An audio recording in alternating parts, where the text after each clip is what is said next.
안녕하세요. 오늘은 역사가 사마천을 만든 세 가지라는 제목을 가지고 여러분과 함께 좋은 시간 보내도록 하겠습니다.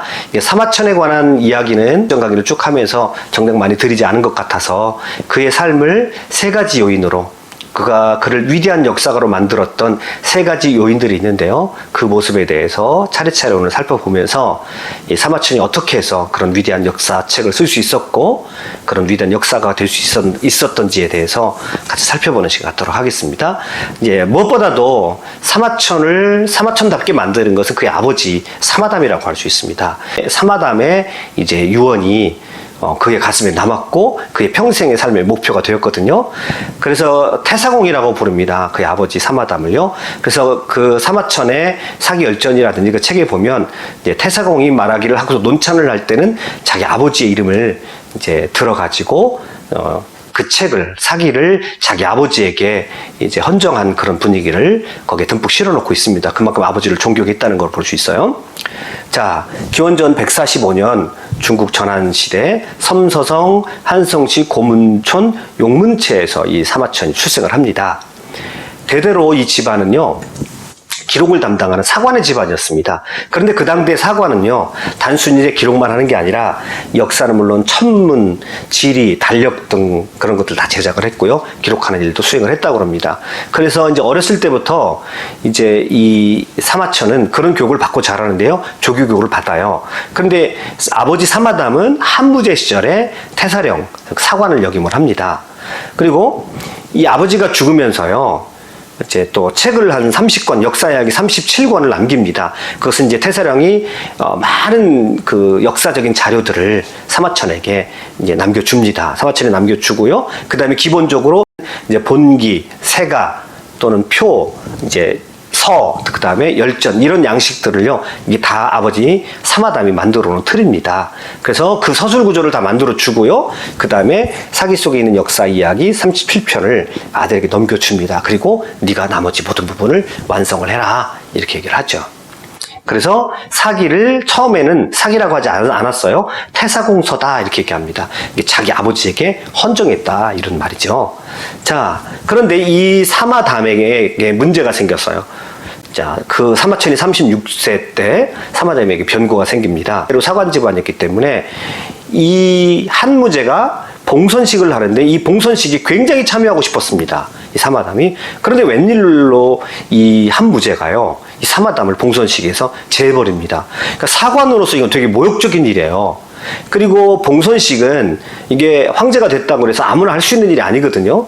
그래서 황제가 봉선식에 참여한다라고, 봉선식을 또는 봉선제를 한다라고 하는 것은 이거는 천하 모든 백성들에게 내가 드디어 하늘의 천자다라고 하는 것을 공표하는 것이고, 그만큼 이제 이 백성들에게도 인정받고 모든 제신들에게도 인정받아야 이 봉선제를 거행할 수가 있는 겁니다.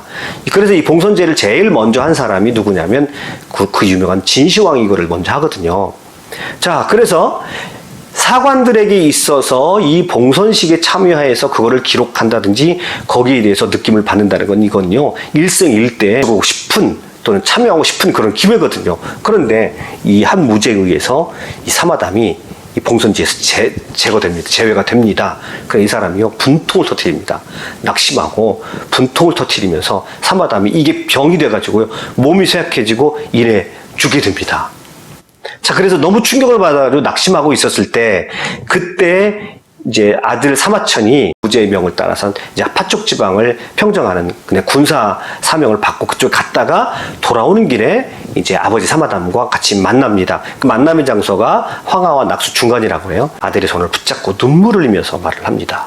자, 내가 죽거든 너는 반드시 태사가 되어라. 태사가 되거든 내가 논하여 저술하려고 했던 말을 잊지 말아라.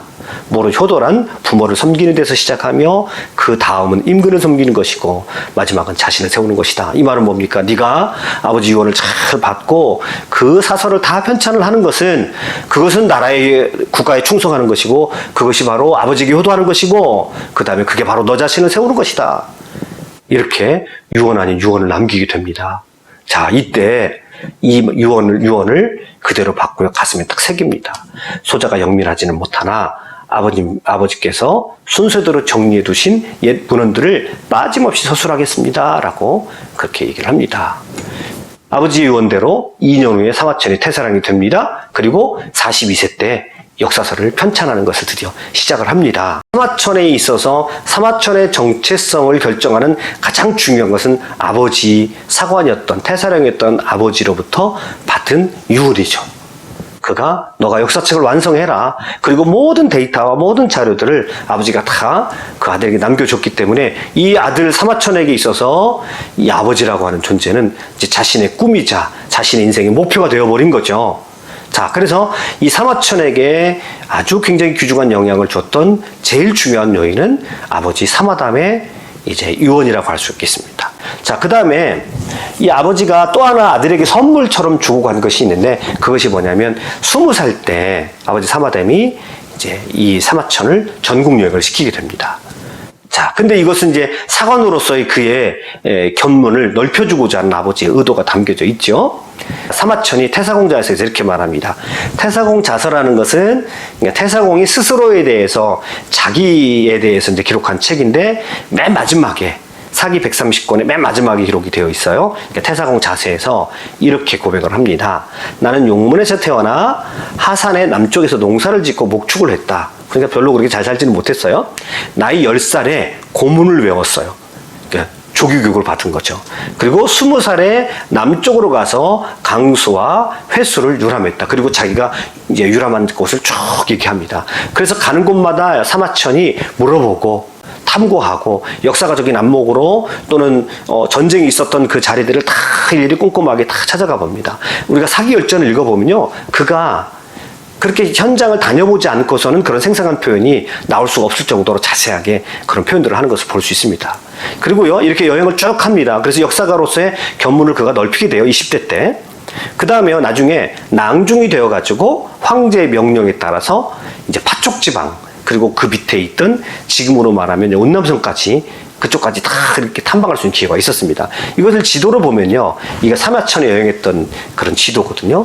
자, 이쪽 임치에서 제나라 북쪽 임치에서 이제 서안부터 비롯해가지고 밑에 쪽까지 골고루 이쪽 이제 지금 이제 폐현 그쪽까지 해가지고 쭉 유명한 장소들을 다 여행을 한 것을 볼 수 있습니다. 그래서 그가 여행하고 직접 관찰했던 그런 장소들은요, 사기열전이나 세가에 자기가 직접 다녀와서 경험했던 거를 자기 느낌을 그대로 또 적어놓은 것을 볼 수 있습니다. 그리고 나중에 이제 이쪽 파촉지방까지 다 그가 여행을 했습니다. 지금으로 말하면 의도를 가지고 어떤 목적을 가지고 책을 쓰고자 하는 의도를 가지고 이제 세계 여행을 한 거나 마찬가지죠. 그 당대의 세계 여기가 중국 사람들에게는 전부라고 할 수 있으니까 세계 여행을 다 한 거나 마찬가지입니다.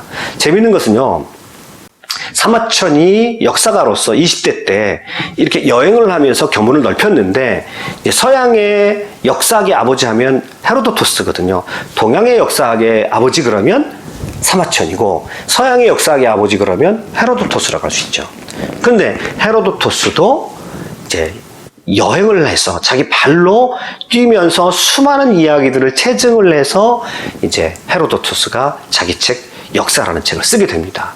이것은 이제 헤로도토스가 여행했던 그런 지역에 보면 그가 이제 소아시아의 헬리카르나소스 출신인데 저 북쪽의 스키타이족까지 유목민족까지 다 가고요. 그 다음에 마케도니아 비롯해서 터키, 그 다음에 바벨론 지역까지 다 탐구를 하고요. 페르시아 지역까지 다 탐구를 합니다. 그 다음에 심지어는 이집트까지 다 가게 됩니다. 그리고 나서 나중에 아테네로 가서 자기의 기록의 어떤 결과물들을 아테네 사람들과 같이 공유를 하거든요. 그것이 이제 지금 오늘 우리까지 남아있는 책이 바로 헤로도토스의 역사책입니다. 그러니까 동서양의 역사학의 태도가 단순히 서재에서 그 역사책을 쓴 게 아니라 발로 뛰면서 현장, 역사의 현장들을 다 탐구를 하면서 생생한 역사책을 쓸 수 있었더라. 이것이 아주 공통점으로 우리에게 알 수 있는 아주 재밌는 사실입니다. 태사공 자서에 또 이런 표현이 나와요. 천하에 흩어진 오랜 이야기들을 두루 모아가지고 제왕들이 일어나게 된 자취를 살폈는데 그 처음과 끝을 탐구하고 그 흥망성쇠를 보되 사실에 근거하여 결론을 지었다. 이렇게 얘기를 합니다. 자, 아까 제가 말씀드렸어요. 그 헤로도토스가 히스토리아 역사책이라는, 그래서 오늘 역사 히스토리라고 하는 기원이 바로 이제 그 헤로도토스의 역사라는 책에서 나오는 것인데, 이제 헤로도토스도 역사를 썼고 똑같은 제목이 사기도 똑같은 제목이죠. 뜻을 보면 이제 사마천도 사기라는 책을 썼어요. 근데 여기에 사실에 근거해서 결론을 지었다 이렇게 얘기를 합니다. 물론 사마천의 사기에도 약간 신화적인 냄새를 아주 제거한 것은 아니에요.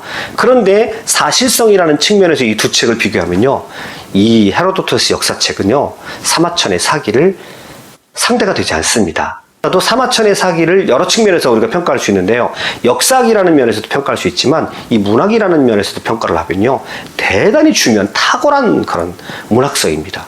제가 문학이라는 관점에서 쭉 한번 읽어보면요 굉장히 탁월한 문학 기법들이 여러 군데 등장을 하고요, 그 문학 기법들을 알아야 사실은 이 사마천의 사기를 또 해석할 수 있는 그런 또 눈이 생기게 되는 것을 볼 수 있습니다. 그리고 그 문장이 아주 만연체로 길게 늘어진 문장이 아니라 굉장히 농축적이고 함축적입니다. 그런 문장을 그가 이제 썼다는 것을 볼 수 있어요. 그래서 문장이라는 면에서도 대단히 탁월한 그런 문장이라고 할 수 있습니다. 그래서요, 당송팔대가의 한 사람인 소철이 이 사마천에 대해서 평가를 하는데, 사마천의 문장을 이 사람이 굉장히 좋아했어요. 그런데 이 사람이 문장을 평가하기를 어떻게 평가하냐면 품격 있는 문장이다 이렇게 평가를 해요. 이 소철은 이제 그 형이 소동파입니다. 소동파인데, 그리고 삼소라고 그래요. 아버지와 더불어서 이제 삼소라고 해서 당송팔대가 중에 세 사람이 들어갑니다. 그러니까 아버지와 아들 두 사람이 당송팔대가에 이제 들어갈 정도로 아주 문장력이 탁월했던 사람들이에요. 그런데 이 소철이 평가를 합니다. 이 사마천의 문장은 품격 있는 문장이다 이렇게 얘기를 해요. 그런데 소철이 뭐라고 얘기하냐면, 사마천이 그런 품격 있는 문장을 쓸 수 있었던 굉장히 중요한 요인 중에 하나가 뭐냐면 바로 그의 20대 때 했던 여행이다 이렇게 평가를 합니다. 그러니까 여행을 하면서 단순하게 그냥 관광하는 여행이 아니었죠. 역사가로서의 정체성, 아버지가 물려준 역사가로서의 정체성을 가지고 곳곳을 다니면서 그 모든 자연들을 또 느끼고, 그 다음에 역사 현장에 들어가서 사색을 하고 또 많은 사람들과 질문을 던지면서 흔적들을 추적하는 과정에서 이 사마천이 굉장히 깊이 있는 사람으로 변했다는 거예요. 그리고 굉장히 폭넓은 지식을 그가 가졌다는 것입니다. 그런 폭넓은 지식, 그 젊은 시절에 그 했던 그 경험들이 그의 자산이 되어서 그의 문장이 품격 있는 문장이 되었다 이렇게 소철이 평가하고 있는 겁니다. 그러니까 오늘날에도 우리가 많이 여행을 하고 해외여행도 많이 하고 또 여행을 굉장히 중요하게 생각을 하잖아요. 이런 사람들은요, 아주 여행을 어떻게 해야 되는지 모델이 될 만한 그런 여행가다, 그렇게 사마천의 20대 여행을 평가할 수 있습니다. 그래서 우리가 여행을 할 때 때로는 그냥 자기를 다 내어버리고 그냥 즐기는 여행도 필요하지만, 때로는 어떤 의도를 가지고 목적을 가지고 탐구하면서, 그리고 질문하고 탐구하고 현장에서 그 있었던 그런 사실들을 생생하게 다시 느껴보려고 하는 그런 시도도, 그런 여행도 우리가 한 번쯤은 해볼 만하다. 그렇게 여행을 했을 때 우리가 얻어지는 것들이 너무 많은 것을 볼 수 있고요, 우리 인생에 있어서 굉장히 또 대체할 수 없는 그런 자산으로 쌓인다라고 하는 것을 볼 수 있습니다. 그래서 저도 될 수만 있으면 젊은 사람들이 이런 여행을 한번 하라 그렇게 권하고 싶습니다. 20살 때 사마천은 이게 방대한 지식을 쌓았는데, 이 여행을 통해서 이제 방대한 지식을 쌓았고요, 숨겨진 이야기들, 문서들을 찾아보면서 그의 시야와 그의 식견이 넓어졌고, 그 다음에 자신만의 주관적인 그런 식견과 그런 견해가 생기기 시작했다라는 겁니다. 그래서 다른 사람이 갖지 못한 그런 탁월한 사마천만의 관점이 바로 여기서 생겼다, 이 여행에 생겼다 이렇게 평가를 할 수 있습니다. 그리고 말씀드렸던 대로 사마천의 사기에 담겨져 있는 그런 생생한 묘사들, 그리고 그 전투 장면들을 재현한 것들을 보면 아주 생생한 표현들이 많이 나오거든요. 현장을 답사하지 않고서는 만들어낼 수 없는 그런 문장들이다 그렇게 평가를 할 수가 있습니다. 아무튼 사마천을 평가를 할 때 사마천의 일생에 굉장히 영향을 끼쳤던 요인 세 가지 중에 이 20대 때 했던, 지금으로 말하면 세계 여행, 이것이 사마천을 아주 폭넓은 사람으로, 자신만의 주관을 가진 사람으로 이렇게 사마천을 만들어줬다는 것을 우리가 알 수 있고요. 자, 이제 세 번째, 이제 사마천의 인생에 굉장히 중요한 영향을 줬던 사건이 바로 이릉의 화라는 사건입니다. 이것은 사마천에게 근본적인 인생에 관한 관점을 바꿔주죠. 그리고 사기라는 책을 정말 깊이 있는 책으로 만들어줬던, 그리고 정말 인간에 대한 어떤 성찰과 인간에 대한 깊은 탐구를 하게 했던 그런 사건이 바로 이 이릉의 화라는, 그렇게 이름을 붙여지는 그런 사건입니다. 이것은 이릉 장군에 관한 이야기 때문에 생긴 건데요. 이릉 장군이요, 기원전 99년에 이제 5,000명의 보병을 이끌고 흉노족을 이제 정벌하러 갑니다. 이때 총사령관이 이광지라는 사람이 이제 총사령관을 하는데, 이때 이 이릉이 흉노족에 이제 정벌을 하다가 사막에서 길을 잃어요. 그래서 5,000명의 군대를 가지고 있었는데 8만 명의 흉노족 군사와 이제 맞서게 됩니다. 굉장히 잘 싸웁니다. 5,000명의 군사를요. 그런데 워낙 많은 대군과 이제 맞서 싸웠기 때문에 나중에 이제 중과부족이 되었습니다. 그래가지고 열심히 싸웠음에도 불구하고 나중에는 이제 400명밖에 남지 않아요. 그런데 이제 잘 생각을 해보니까 지금 상황에서는 400명마저 죽게 생겼거든요. 그래서 이릉이 이때 흉노에게 투항을 합니다. 자기 부하들을 살리기 위해서요. 이 소식을 들은 한무제가 대노합니다. 그런데 여기는 또 이제 묘한 어떤 사실들이 깔려 있는데, 이때 총사령관이 이광지라는 사람인데요. 이 사람도 되게 유명한 사람입니다. 그래서 이광지라는 사람이 누구냐면 이 한무제가 사랑했던 애첩의 오빠예요. 여기는 한무제의 사감이 좀 들어간 겁니다. 실제로요, 이때 이광리가 이릉에게 지원군을 보내지 않았습니다. 만약에 지원군을 보냈으면 약간 판도가 달라졌습니다. 그럴 정도로 아주 버티면서 5,000명으로 8만 명을 상대해서 이 이릉이 잘 싸웠거든요. 그런데 이 이광리가 지원군을 보내지 않아요. 그래서 결국은 이제 이릉이 투항을 하게 됩니다. 흉노족에게요.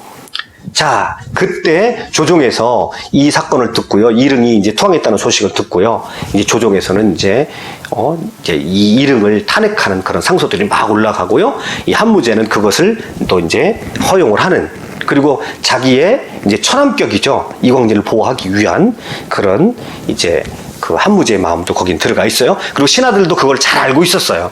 이릉이 어떻게 잘 싸웠는지. 그런데 한무제가 또 지금 누구 편인지를 잘 알았어요. 그래서 아무도 이릉 편을 들지 않습니다. 그때 유일하게 딱 한 사람이 바로 이 사마천이 이릉의 편을 듭니다. 이렇게 말을 해요. 황공하오나 이릉은 5,000명에 불과한 병력으로 오랑캐 8만 명의 기병과 싸워서 그 괴수를 경악하게 했습니다. 그러나 원군이 오지 않고 아군 속에서 배반자까지 생겨서 어쩔 수 없이 패전한 것입니다. 하오나 끝까지 병조들과 신고를 어려움을 같이 한 이릉은 인간으로서 극한의 역량을 발휘한 명장이라고 해도 과언이 아닐 것입니다. 그가 흉노에게 투항한 것도 사실은 훗날에 황은에 보답할 기회를 얻고자 한 고육책에 불과할 것입니다. 그러니 차제 폐하께서는 이릉의 무공을 천하에 공표하십시오, 이렇게 얘기합니다. 바로 이게 이제 어떻게 보면 한무제의 아픈 부분을 확 찔러댄 거죠. 자, 그때 한무제가 대노했어요. 그런데 더 안 좋은 소식이 이제 다음에 들려옵니다. 이 이릉이요, 이 흉노족을 훈련을 시키고 있다는, 그래서 한나라의 전법을 다 알고 있으니까 한나라에 대항할 수 있게 흉노족을 또 이제 훈련시키고 있다는 그런 소문이 들려와요. 그러니까 이제 이 한무제가 더 화를 냅니다. 그래가지고 이릉의 가문을 완전히 몰상시켜버리고요, 사마천을 파멸한 후에 사형을 시켜버립니다. 허리를 잘라 죽이려고 합니다. 꼼짝없이 이제 사마천은 죽게 생긴 거예요. 그때 한나라의 법에 의하면 사형 선고를 받았으면 50만 전을 국고에 내면, 그건 이제 나라 입장에서는 50만 전은 이제 국고가 늘어나니까 50만 전을 내면 이제 살아날 수가 있었습니다. 50만 전을 내거나 아니면 또 하나 살아날 수 있는 방법이 있었는데, 그것이 뭐냐면 궁형을 당하는 겁니다. 남자로서 정말 수치스러운 일이죠. 자, 돈을 구했는데, 백방으로 돈을 구했는데 사마천이 50만 전을 도저히 구할 수가 없었습니다. 할 수 없이 사마천이 선택한 것이 궁형을 자처합니다. 이때가 49살이에요. 그러니까 그때 당시 평균 수명이 50세 전후로 따졌을 때 거의 이제 죽을 나이가 가까운 나이죠. 근데 사마천이 궁형을 자처합니다. 이것은 누가 뭐래도 자기가 지금 쓰고 있는, 아버지의 유언으로 쓰고 있는 역사서를, 저술을 마무리하고자 하는 그 열정이 이 궁형이라는 치욕을 감수케 합니다. 그 당시에 궁형을 선택을 했어요. 그럼 대부분의 사람은 너무 수치스럽게 생각하기 때문에 그냥 자기 명예라도 지키기 위해서 죽어버리는 것이 그 당대 사람들이 이제 보통 선택하는 방식이거든요. 그런데 아버지 유언에 대한 절실함이 있었기 때문에 사마천은 궁형을 택합니다. 그리고 궁형을 택하고 자기의 이제 성기를 거세시키는 거죠. 그리고 그 감옥에서 정말 고통스럽고 처절한 그런 치유의 과정들을 이제 회복을 하고, 그래서 나중에 마침내 이제 회복을 했어요. 그 다음에 사기를 완성을 하게 됩니다. 이거를 일컬어서 이제 이릉의 화라고 그래요. 사마천의 개인의 입장에서는 이릉의 화라고 그러는데, 이것은요, 나중에 이제 보이만서라고 하는 편지가 이제 발견이 돼요. 이거는 뭐냐면, 이제 사기에는 나오진 않아요. 사기에는 나오진 않은데, 후대 자치통감을, 사마광이라는 사람이 자치통감을 쓰게 되는데, 거기에 나오는 내용입니다.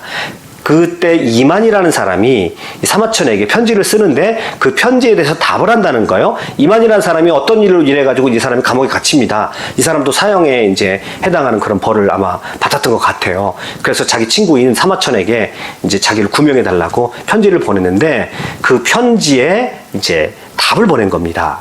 그래서 이만은 그 감옥에서 끝내 죽었다고 그래요. 이제 사마천도 아마 이 사람을 구해낼 힘이 없었던 것 같아요. 그런데 이제 그 보이만서에 이제 이런 편지 내용을 실어놓고 있습니다. 이런 내용이 있어요.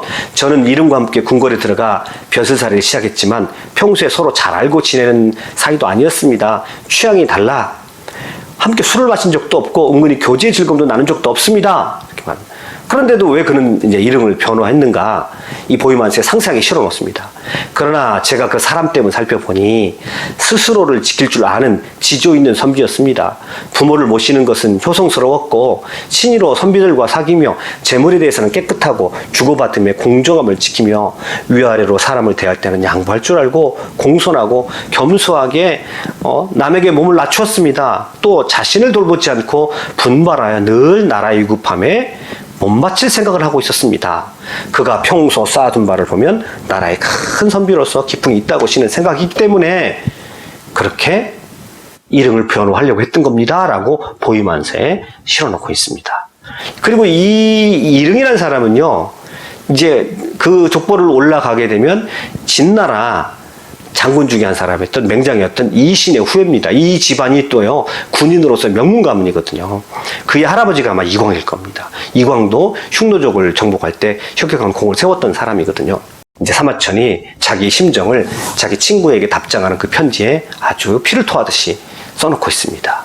무슨 면목으로 부모님 묘소에 참배할 수 있을지 하루에도 9번씩 5장 6부가 뒤틀려서 가만히 집에 앉아있으면 멍하니 무엇인가를 잊은 채 어처구니가 없고 자꾸만 부끄러워져서 언제나 등골에 땀이 흘러 옷을 적신다. 자신이 얼마나 고심을 했는지, 자신이 얼마나 아버지의 그 명령을 따르고 유언을 따르고 싶었는지 그렇게 자기 심정을 토해냅니다. 또 이렇게 얘기합니다. 이건 아주 사마천의 사기, 또 사기 열전에 아주 곳곳에 스며들어 있는 이 죽음에 대한 사마천의 태도입니다. 그리고 이것이 어떻게 보면 인간에 대해서 가장 깊은 측면을 보는 이 사마천의 아주 깊은 그런 어떤 사람에 대한 관점을 표현하고 있는데요. 사람의 죽음 가운데서는 9마리 소에서 털 하나를 뽑은 것 같은 가벼운 죽음이 있는가 하면 태산보다 더욱 무거운 죽음이 있다. 이렇게 얘기합니다. 보잘것없는 죽음보다는 태산처럼 무거운 죽음을 선택한 것은 이미 치욕으로 육신은 죽었지만 정신만은 살아서 청사에 빛날 사서를 쓰겠다는 마음이 있었기 때문이다. 이렇게 얘기합니다. 자기 친구에게 이렇게 얘기를 하는 거예요. 고백을 하는 거예요. 그러니까 보잘것없이 자기가 일시적으로 화가 난다고 그래가지고 수치스럽다 그래가지고 죽는 거 아니라 그런 죽음은 가볍게 받습니다. 그러니까 죽을 때 태산 같은 죽음이 있다는 거예요. 함부로 죽지 않겠다는 겁니다. 그래서 자기가 궁령을 택하는 것은 자기는 태산 같은 그런 죽음을 선택을 하겠다라고 그런 자신의 의지를 표현하고 있는 거죠. 그래서 이제 사마천의 사기를 읽다 보면 죽음에 대한 문제가 여러 차례 여러 곳에서 등장을 합니다. 그때 사마천이 이제 이 태산 같은 죽음을 선택한 사람들에 대해서도 역시 아주 굉장히 긍정적으로 평가하는 것을 볼 수가 있습니다. 자, 보이만서를 조금 더 읽어드릴게요. 나는 살아서 역사서를 쓸 것이요. 황제와 그를 맹목적으로 따르는 중신들이 얼마나 어리석고 그들로 인해 백성들이 얼마나 고통을 당했는지를 하나도 빠짐없이 기록할 것이요. 이만 장군, 이것이 수년 전 당신이 옥에서 나를 찾아와 왜 궁영을 택했느냐라고 물었을 당시에 내가 하지 못했던 답변이요. 나는 죽는 것이 두려운 것이 아니라 죽어 남겨놓을 것이 없다는 것이 두려웠기 때문이요. 이렇게 얘기를 하고 있습니다. 그러니까 사마천의 마음을 아주 이 보이만서에서 아주 구구절절히 우리가 왜 사마천이 궁용을 선택했는지에 대해서 잘 말해놓고 있습니다. 그래서 이제 이 사마천의 인생에 있어서 이 이릉의 화는요, 굉장히 중요한 영향을 주고 있는데, 이것은 이제 인생에 대한 깊이, 또 삶에 대한, 죽음에 대한 통찰, 이 죽음까지 경험했던 사람, 궁영을 선택해서 궁영을 받았던, 그리고 그 수치스러운 궁영을 감당했던 사람이 인생을 어떻게 바뀌었습니까? 굉장히 깊이 있고 근원적인 것을 봤을 겁니다. 그것이 실제로 사마천의 사기에 구구절절히 또 여러 군데 이 이릉의 화에서 얻었던 그런 인생에 대한 가치관이 스며들어 있는 것을 볼 수가 있습니다. 자, 그래서 사마천을 형성했던 세 가지, 그의 아버지 유은, 20대 때 떠났던 여행, 그리고 그가 정말 고통스럽게 경험했던 이릉의 화, 이 세 가지가 없으면 사실은 사마천의 사기를 제대로 해석할 수가 없습니다. 그래서 사마천을 형성했던 세 가지, 이 세 가지들을 우리가 한번 다시 생각해 보면 많은 것들을 또 오늘 우리의 삶에서 성찰하게 하는 그런 계기가 될 것입니다. 자, 오늘 여기까지 강의 마치겠습니다. 수고하셨습니다.